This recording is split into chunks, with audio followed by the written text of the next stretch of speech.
ஏ வெண்ணிலா, போடி வெளிய. வெளிய போ. என்னத்த ஏன் இப்படி எல்லாம் சொல்றீங்க? ஒன்னாலதான் வருண் இந்த நிலைமையில இருக்கான்.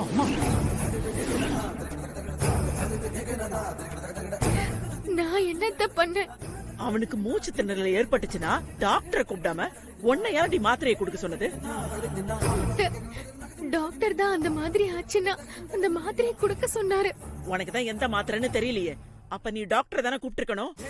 அத விட்டு நீயே மருந்த கொடுத்து இப்ப என்ன ஆச்சு பாரு. என் புள்ள இப்ப சாக கிடக்கிறான். அவ சொன்னது சரிதான். நீ எந்த விதத்திலயுமே அவனுக்கு பொருத்தமானவளே கிடையாது. நீ இங்கிருந்து முதல்ல போ, வெளியே போ. அம்மா, என்னம்மா பேசுறீங்க? யாருமே பேசக்கூடாது. நீ ஓரமா போடா. அக்கா, ஆத்திரத்துல வார்த்தையை விடாதீங்க.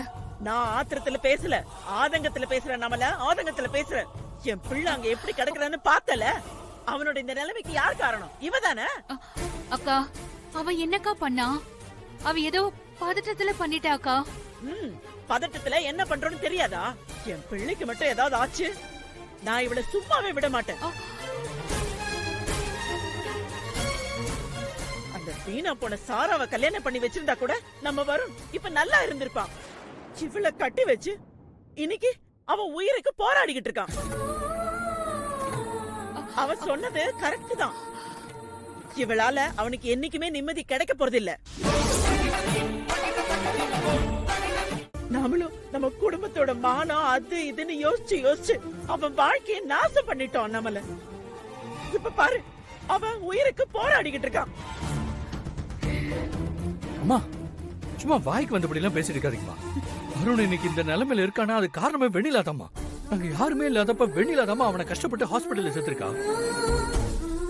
அதெல்லாம் மறந்துட்டு பேசாதம்மா. இல்ல, அத்தை சொன்னதுதான் கரெக்ட். நான் வருண் வாழ்க்கையில